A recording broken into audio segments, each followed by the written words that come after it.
A Síria está aqui, a 8 horas de avião da Espanha. A grande parte da sua população se concentra aqui. Por quê? Porque toda essa região é um enorme deserto, mas um deserto muito importante. Tem 1/3 das reservas de petróleo do mundo e também é de gás natural. Segundo alguns, o novo petróleo.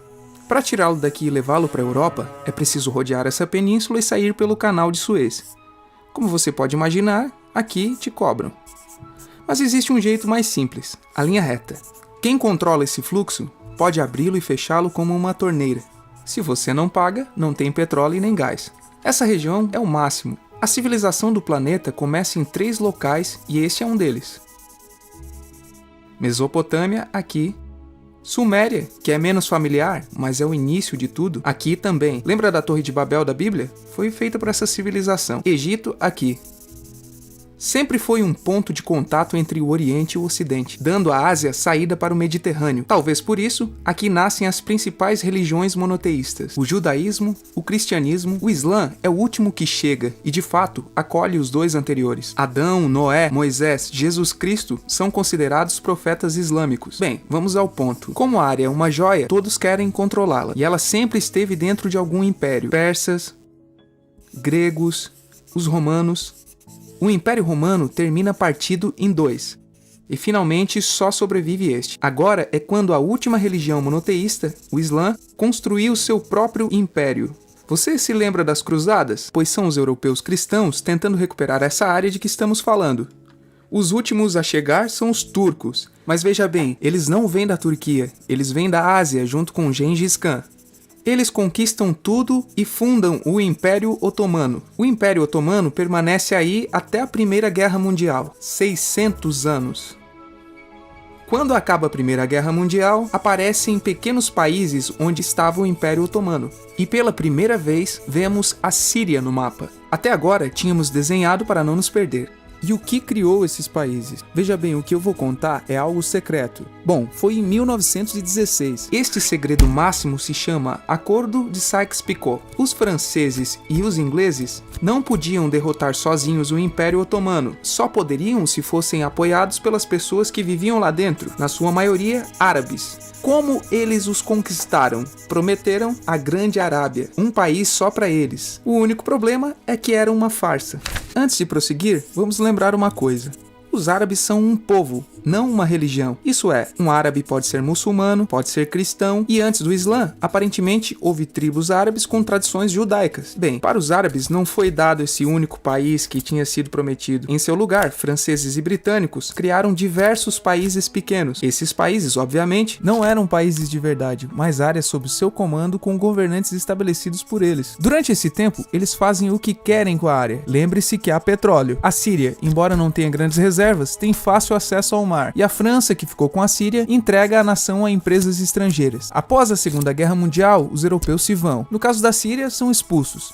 Mas antes de irem, criam outro estado, Israel. Não é o momento de falar dele, mas é um estado muito controverso que seus vizinhos não o reconhecem. A prova disso é que logo que os britânicos vão embora, todos os estados passam a atacá-lo. A área agora vira uma grande bomba relógio. E enquanto isso, o que acontece com a Síria? Bem, não é muito estável, tem constantes golpes de estado. Nessa época aparece na Síria uma ideologia que assume o controle e se expande por todo o mundo árabe, o Baás. Essa ideologia mistura o antigo sonho de uma só nação árabe com ideias socialistas e algo muito importante, é laica, ou seja, não é religiosa.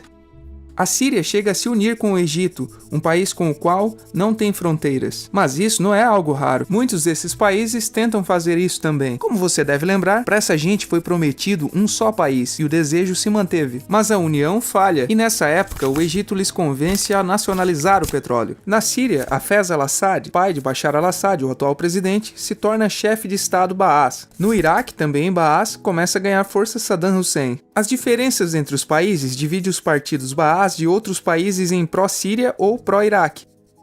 Começa a Guerra Fria, o mundo se divide em 2, ou você é dos Estados Unidos ou da União Soviética. São anos muito movimentados em que há muitos conflitos com Israel, então invadem seu vizinho Líbano e começam uma oposição islâmica ao regime Baas de Assad, a Irmandade Muçulmana. Voltemos atrás por um momento. Você lembra que a maioria dos árabes são muçulmanos? Bem, é verdade, mas dentro da religião muçulmana há dois ramos fundamentais, os sunitas, a maioria, e os xiitas. No caso da Síria, apesar de ser um estado laico, os governantes e chefes militares eram xiitas, os quais representam menos de 13% da população. Em contrapartida, quase 70% da população é sunita. Um dado curioso é que os cristãos são quase 10%. Bem, os xiitas controlam o governo, o exército e a população sunita. Este sentimento foi aproveitado pela Irmandade Muçulmana, que são islamistas radicais sunitas. Esses pegam em armas na cidade de Ramã contra o governo, e Assad acaba com a revolta à custa de matar milhares de civis e prender muita gente. No ano 2000, Assad pai morre e lhe sucede Assad filho.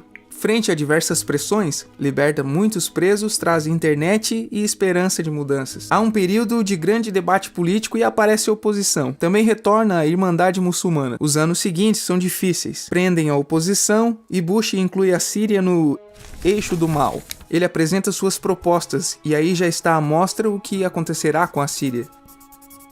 Os curdos, um povo que vive distribuído por vários países da zona, começa a protestar também. Há repressão e mortos. Em 2011 ocorre a Primavera Árabe. O que é isso?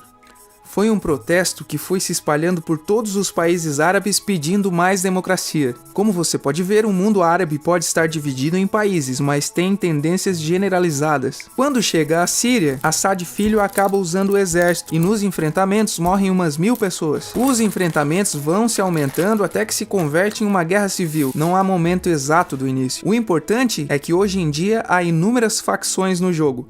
Vamos vê-las. Primeiro, pense que tudo está dividido entre xiitas, a minoria, e sunitas, a maioria. Xiitas são mais laicos, são o governo de Al-Assad. Controlam tudo isso, que caso se lembre, são as zonas xiitas do país. O governo de Assad está enfrentando todo o resto, também majoritariamente laico, mas sunita. É o Exército Livre da Síria, ou FSA em inglês. Junto com a Frente Islâmica, que é religiosa, e outros 60 grupos, formam uma coalizão, que a imprensa chama apenas de oposição moderada.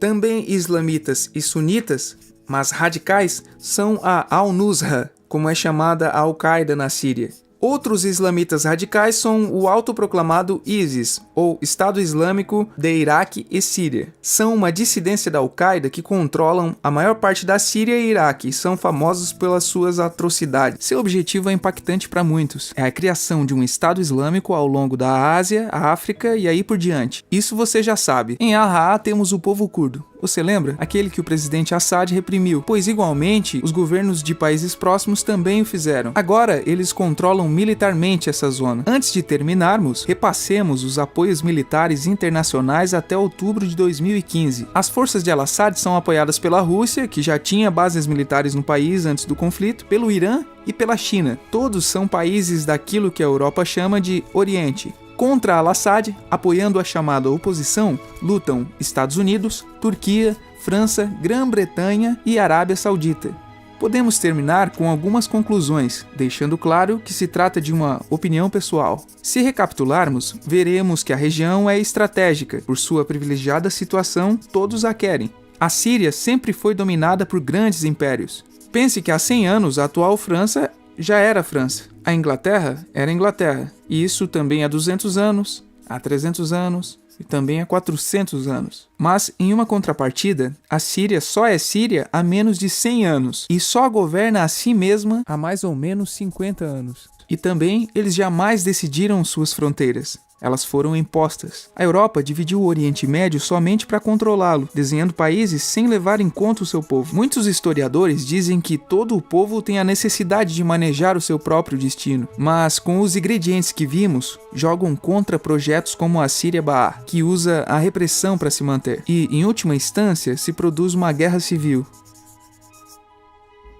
Neste contexto, não é difícil que apareçam jogadores que se alimentem do desespero e ressentimentos unidos à repressão e à adição do Ocidente como invasor.